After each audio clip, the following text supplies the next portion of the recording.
Hello everyone!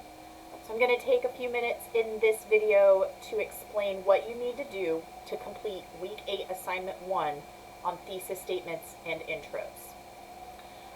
So the first thing is you're going to want to make sure that you've gone through the material in the Week 8 module because it specifically covers, essay basics and then specifically introductory paragraphs and thesis statements. You're going to need that information to complete this assignment. You can also get some of that information out of chapters 3 and 4, but it's also right there in the module material, the PowerPoints and video lessons. Next thing you'll need to know is that this assignment needs to be completed in a Word document or some other type of file format. You can obviously create your own file if you want.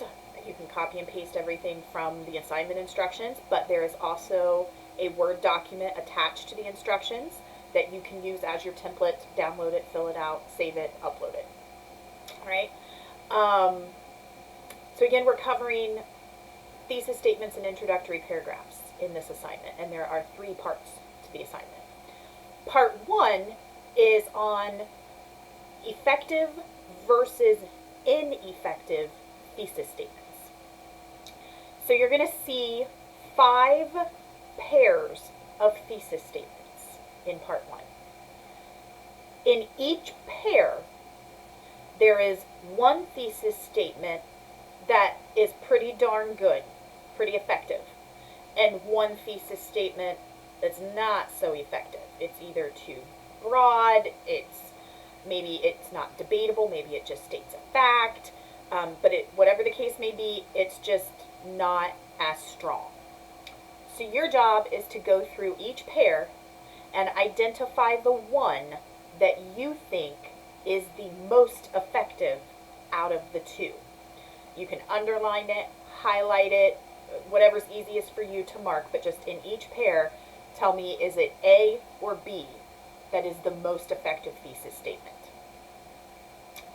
In part 2, you are actually going to practice creating thesis statements. So you're going to have 2 to work on. And for each one, you're going to be given the topic, and you're going to be given several supporting sentences. The idea is that, you've got your topic, and then those 3 supporting sentences are like the main points of your essay.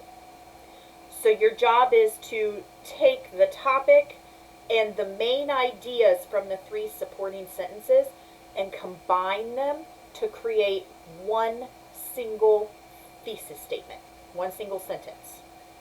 And there's even an example here in the box up above number 1. You'll see the example here. Our topic is, you have won the lottery and can choose to travel anywhere in the world. Write about one place you would like to visit and explain why you'd like to travel there. Our supporting sentences are, I would love to travel to France because I love French food. Paris is one of the most beautiful cities in the world, and I would like to see it. And I would like to practice my French and become more fluent. So looking at that topic, it asked if we, won the lottery and could go anywhere, where would we go and why? Our supporting sentences tell us we're going to go to Paris, or we're going to go to France for those 3 reasons. So to create a thesis statement out of that topic and those supporting examples, it would be, if I won the lottery and could travel anywhere in the world, I would travel to France because I love French food, I want to see Paris, and I would like to become more fluent in French. So we didn't take every single word from the topic and the supporting sentences. We took the main ideas, but you have to take all the main ideas and create one single sentence that serves as a thesis statement. So, for number 1, your topic is, education is important to have. Your supporting sentences are, it could enable one to get a better paying job, it makes a person a more interesting individual, and it makes a person a more informed citizen. So now your job is to take that topic and those 3 supporting sentences, take the main ideas and create one single sentence that serves as your thesis statement. You are not adding anything new to it. You are not coming up with your own ideas. You are using what is there provided for you to create the thesis statement. And same thing for number 2. Number 2, the topic is bowling is a sport for everyone. The supporting sentences say it is not limited to any age group. It can be played anytime, and it does not require any expensive equipment. Take the topic and the supporting sentences. Take out the most important ideas and create one single sentence to serve as the thesis statement. This is really good practice. All right, do your best on that. And then part 3 of the assignment is just 3 questions on introductory paragraphs. Question number 1 says, what are the 3 things an introductory paragraph should accomplish?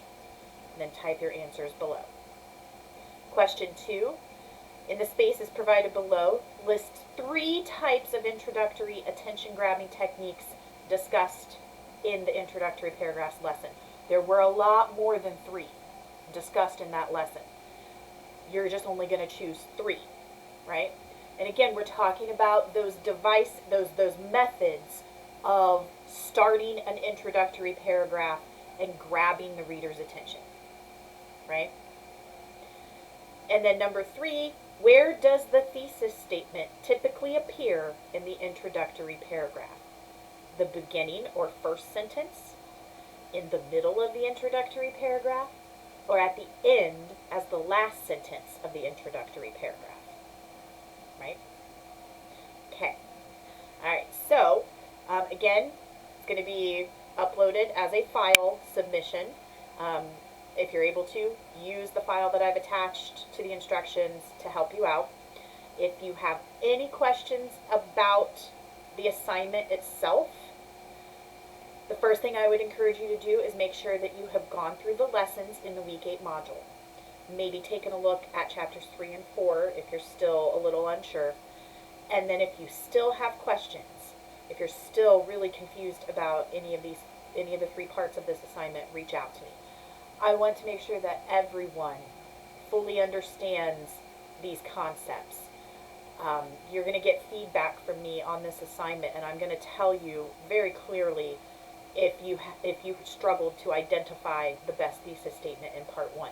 I'm going to tell you where, if and how you missed the mark creating thesis statements in part 2, and I'm going to let you know where you missed the mark on these introductory paragraph questions as well in part 3, because this is essential for your final exam essay. You have to know how to write a strong introductory paragraph with a solid thesis statement. So do your best on this, and then you'll get feedback from me. If you run into any technical difficulties, something weird happens, reach out to me, and we'll try to figure it out. Otherwise, just do your best, and it's due Sunday at 11:59.